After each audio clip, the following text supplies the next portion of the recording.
Gracias. Thank you very much. It's a real pleasure to be here today to talk with you about assessment and a little bit about the organization where I have worked for most of my career. As you've heard, the NBME, the National Board of Medical Examiners in the United States, is celebrating its 100th year of service to assessment for the medical profession. And I'd like to spend a few minutes today asking why you should care. Why should you care about the NBME, or why should you care about assessment? I'd like to briefly summarize 4 key reasons that should engage your interest in this topic. First, assessment helps us to meet the obligations of our social contract. Second, assessment allows personal and institutional benchmarking, and assessment drives both learner and teacher behavior, perhaps more than any other factor that is available to us. So I'm going to touch on each of these 4 factors briefly in order. So the very definition of a profession focuses on a social contract, an agreement between a group of professionals with a unique and valuable body of knowledge and skill and those who they seek to serve. Self-regulation is a hallmark of any profession. Typically, this social contract is enforced by regulation through the state. And finally, professionals within a profession are committed to providing evidence to those that they serve of the safety and efficacy of their services. Professional self-regulation assures that members of the profession maintain their unique knowledge and skills. This process always involves the definition of standards, how much knowledge or skill and at what level of proficiency is required to meet the profession's contract with society. To do this, standards must be developed and tools created to measure whether these standards are being met. For most professions, laws are enacted that endow the members of the profession with authority to provide their services. Some behaviors of professionals would be unlawful without the granting of these professional privileges. A surgeon can cut into a patient without fear of being charged with assault. In exchange for granting these privileges, the state establishes minimum standards of education and practice, usually set by bodies appointed from among the professionals themselves. These standards are enforced through licensure laws and through discipline when the standards are not met. In the United States, the right of states to regulate medicine in this way was established by the Supreme Court in 1889. Marmaduke Dent sued the state of West Virginia because it established a licensing law that placed limits on Dent's cousin in his practice of medicine. He asserted that there was, quote, no objective criteria against which to measure the board's completely subjective assessment of what distinguished a passing performance from a failing performance. And even if the board members agreed upon appropriate standards, the standards could not be consistently applied when every candidate was examined separately and every examination was different. The Supreme Court upheld the right of the state to regulate doctors, but in its opinion on this event noted the obligation of the state to engage in effective forms of assessment. And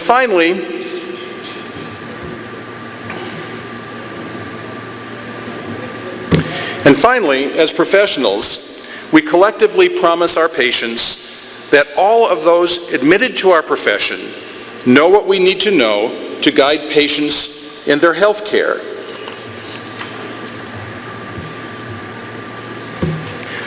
We can do what we need to do with reasonable skill, and we are willing to provide evidence that this is true. I don't know about you, but I would guess that you have certificates hanging on the walls of your office that provide this kind of evidence to your colleagues, to your patients, to your students about your qualifications. These are just a few of the certificates from my wall.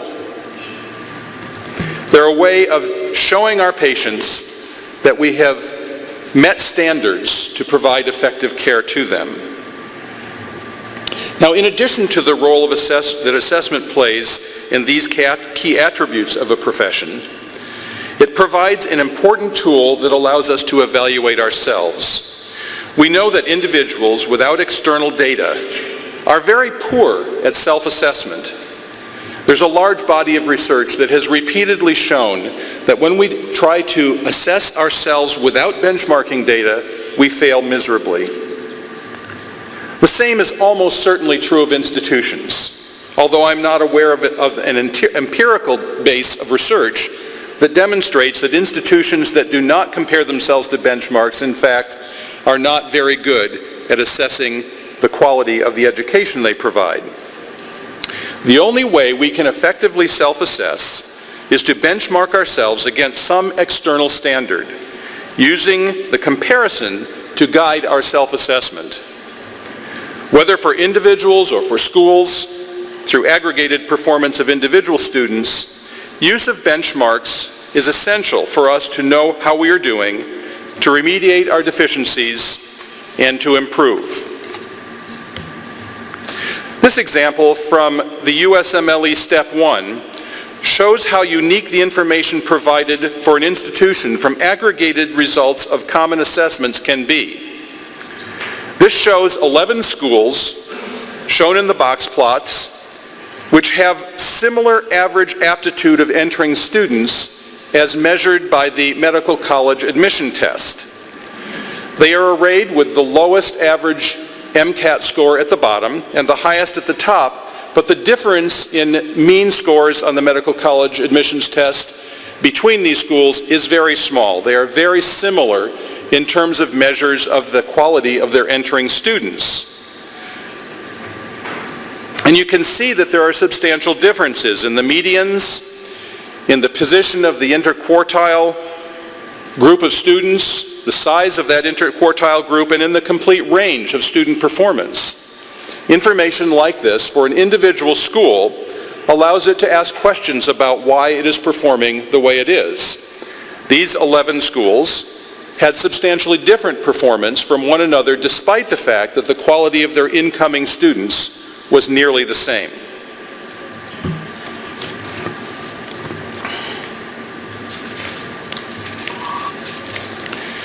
Now, assessment is also a powerful motive for human behavior, whether in medicine or any other part of life, and whether applied to students or faculty. If you were a coach of a swimming team, what do you think would result in more effective performance in the races for your students? Your emphasis on the curriculum contained within this manual on swimming and diving, or you sitting at the side of the pool with a stopwatch measuring the performance of your students and providing feedback? While both are important, the theory and curriculum, the structure of knowledge necessary to be a good swimmer, and the assessment of actual performance, which do you think will have more power for the student? So we believe that curriculum tells teachers what to do, but we think something else tells students what to do. Students pay more attention to the curriculum, to the examination than to the curriculum. And ideally, in an ideal educational institution, the system of assessment and the system of curriculum would be closely linked. Unfortunately, in our observation, that is often not the case. I've often wondered, and I haven't asked my colleagues in the accreditation business, what it would be like if a school designed its educational program purely around assessments for learning objectives, without attention to how the students achieved those objectives. Might be an interesting experiment if anyone would like to try it.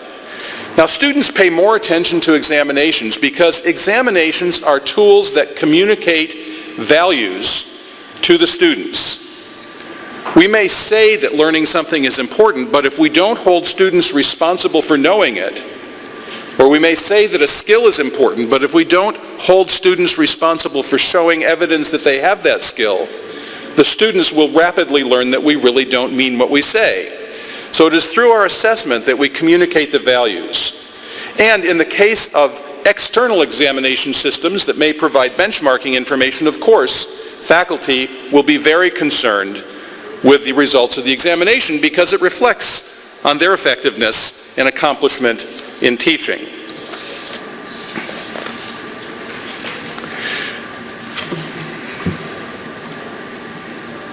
So with these background principles, what kinds of examinations do we need?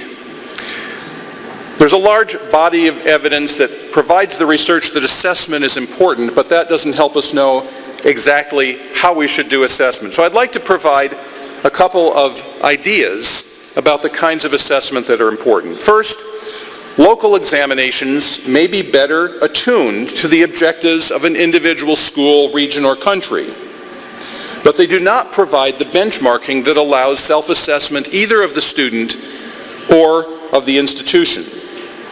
So large-scale examinations can provide that important benefit.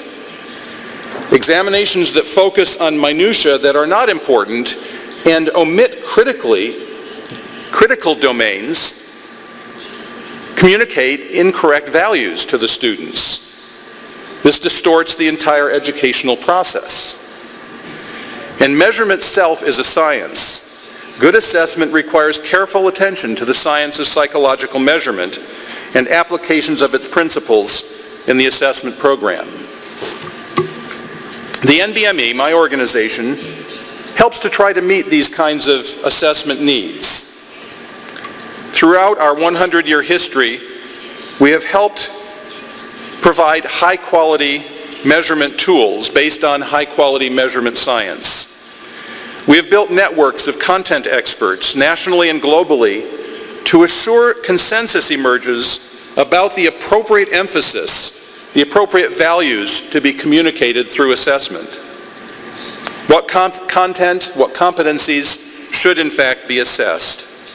We provide examinations that establish local, national, and international performance norms to facilitate benchmarking and self-assessment.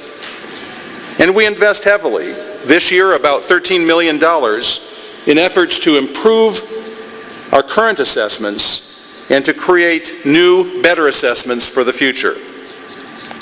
And the large scale of many of our programs allows efficiency in high-quality assessment. So why have we been successful as an organization for 100 years? We have a constant emphasis on the quality and on innovation. We always seek partnerships with interested stakeholders so that we can work together to improve the standards of assessment. We maintain independence, but a collegial working relationship with our colleagues in schools and in government. And we focus on large-scale testing that can provide valuable benchmarking and the efficiencies of scale. Now, during this centennial year, our 100th year of service, we're engaged in a whole variety of activities to celebrate and mark this milestone in our institutional history. I'd like to mention just two of them to you today. The first is this NBME Centennial Awards program for Latin America. In planning our centennial, we wish to emphasize our service to patients and healthcare professionals. We could think of no better way to do this than supporting our colleagues in medical education, in improving assessment. And we also recognize the unique relationship that we who live in the Western Hemisphere share. So we formed an advisory group, pictured here, to help us decide what we might do to support education in Latin America.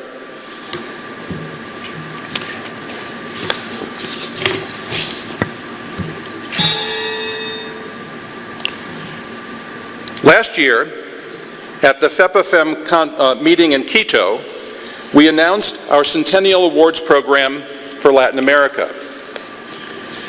This shows the announcement on our website in English, Spanish, and Portuguese, outlining the criteria for consortia of medical schools in Latin America to seek to win one of our Centennial Awards.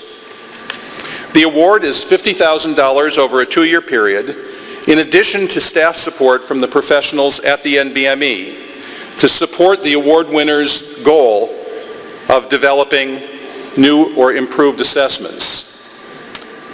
A few weeks ago at the 100th annual meeting of the National Board, we announced the 3 winners of these Centennial Latin American Awards. The first went to a group of 3 schools, 2 in Chile and 1 in Argentina. I'm sorry, 2 in Argentina and 1 in Chile, focusing on the assessment of medical humanism among its medical students. The second award, awarded to a consortium of 3 schools in Mexico, will focus on the assessment of clinical competence with the OSCE in undergraduate internship.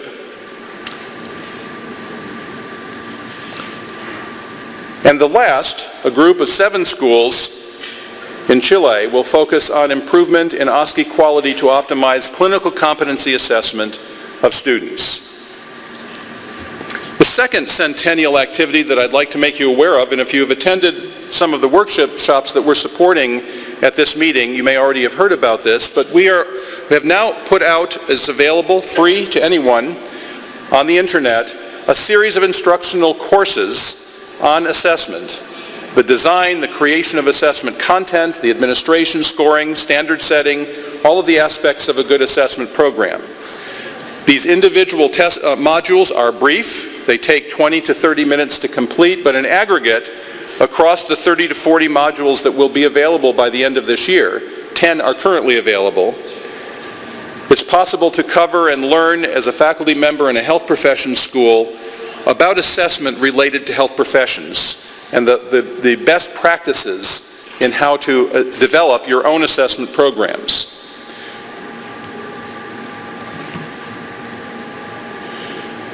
This is an example of the online system, the short, succinct lessons provided. And as I said, we now have introduced 10 of the ultimate 30 to 40 modules, and at least through May of 2015, this will be free to all who wish to use it.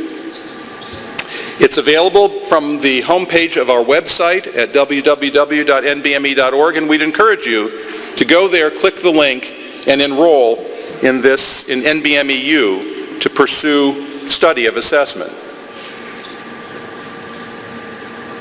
So let me just summarize what I've had to say to you today. First, assessment is a critically important tool in the toolbox of teachers, perhaps the most powerful tool that's available to you.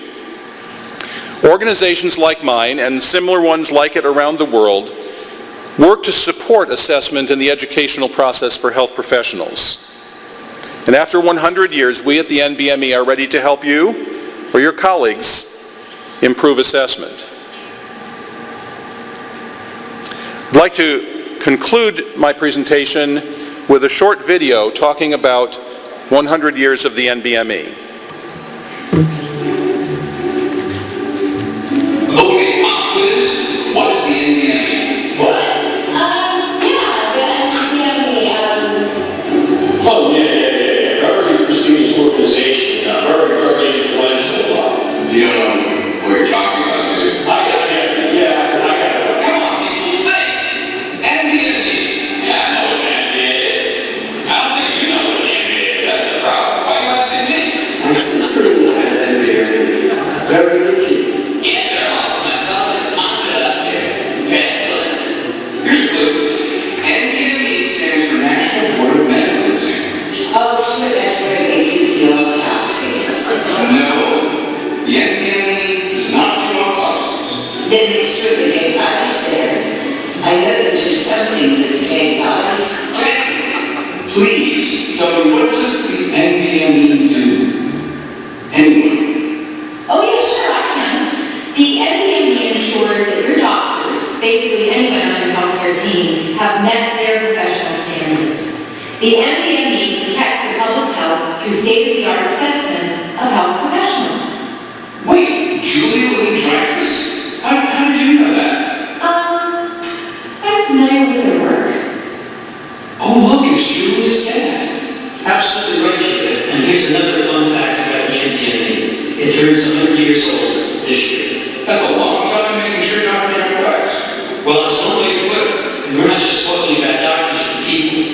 The NBME also helps the National Board of Veterinary Medical Examiners create assessments for veterinarians. Okay, now that word assessments, that's a euphemism for test, right? Nobody wants tests, but assessment, yeah, sure, I'll take one of those. Pretty crafty, NBME. Actually, a test is one kind of assessment, but the NBME develops other assessments too, like assessments that professionals can take online, just to judge for themselves whether they're keeping up with new developments. Oh, so people can take some assessments to sort of test themselves just for fun. Tell me more. Students use our assessments online to fine-tune their studies. Medical schools use our assessments to see how students are progressing. Medical boards, healthcare professionals, academic institutions, licensing agencies, all of them count on us for our state-of-the-art assessments. We're assessment innovators. Okay, so let me be the first to introduce Dr. First. There's never a doubt. It all began in 1897 when Dr. William Rodman, a surgeon from Kentucky and an important player in the huge reforms in medical education about to take place, moved to Pennsylvania and discovered that his medical license would not transfer. So all of a sudden, Dr. Rodman had to meet Pennsylvania's requirements, which included a whole new test. Look, his eyes kind of following around the room, which is good in surgery. Dr. Rodman was not a guy to take things lying down. He founded the NBME in 1915 to create one licensing exam that all states would accept. Yes, and as we all know, William Rodman was the guy that said we need a high-quality medical licensure exam that will meet the needs of every state licensing authority. And that's what happens now. So patients all over the United States know their doctors have met the same standard. Over time, the NBME began to create tests for other healthcare professions and other kinds of assessments. The first exam was quite different than it is today. First of all, it lasted for 6 days. Second, test takers had to demonstrate their suturing skills and other surgical techniques. For example, in the first exam, by sewing together 2 pieces of small intestine without the benefit of standardized patients and simulation centers. I can only imagine where the examiners got to practice intestine. Scruffy.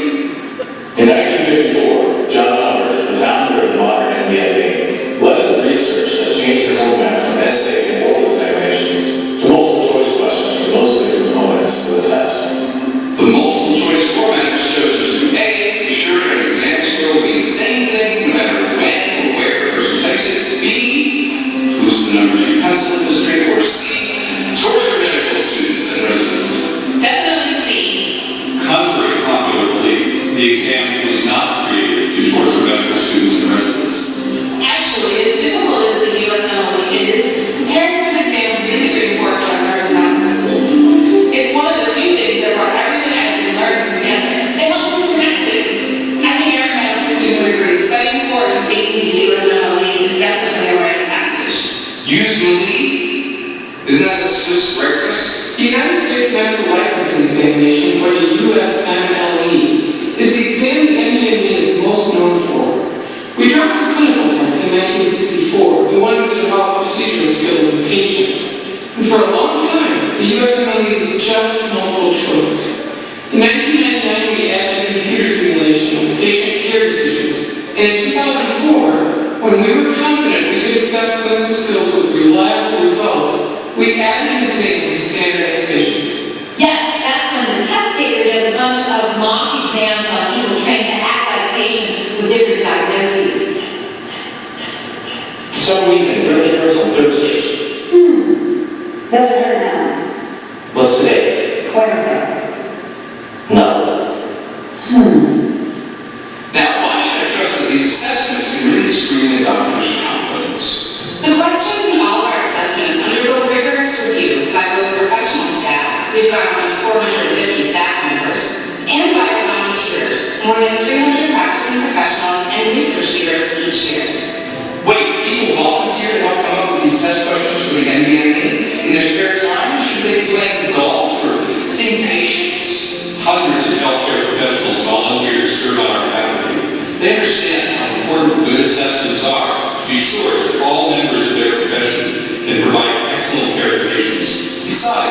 They enjoy working together with our staff. I love volunteering for the NBME. I get to work with colleagues from all over the world, debating whether we have the science right and how it translates to clinical practice.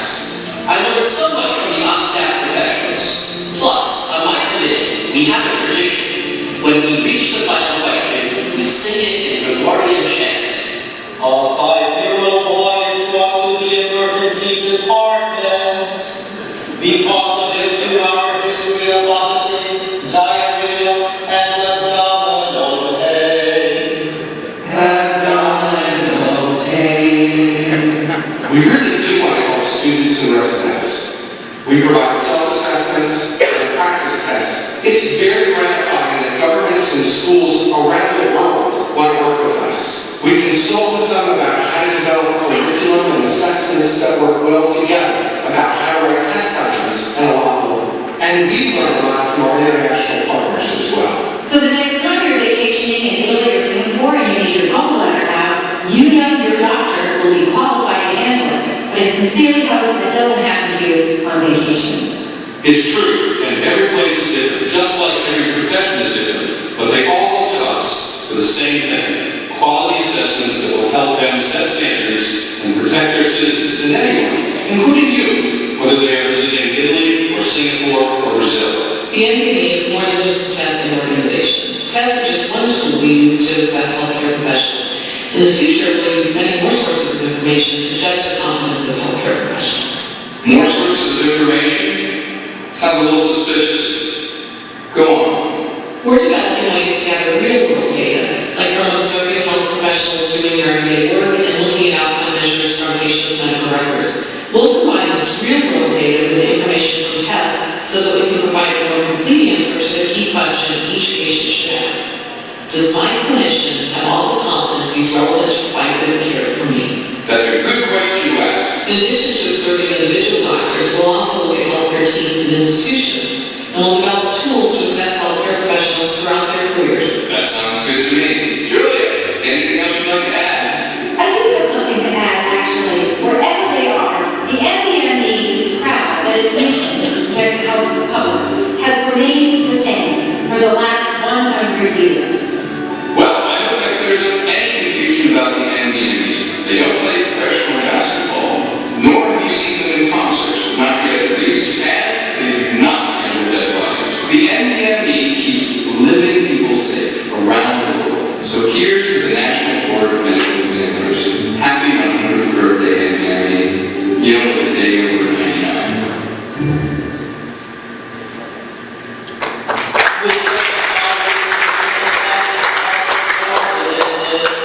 E. coli, E. coli, Helicobacter pylori, Helicobacter pylori, Staphylococcus aureus, Staphylococcus aureus.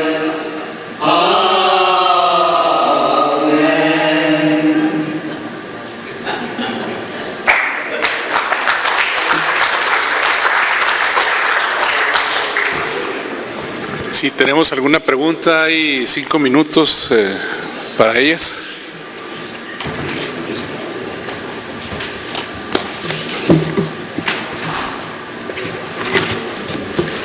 Podemos cantar en canto gregoriano, ¿no?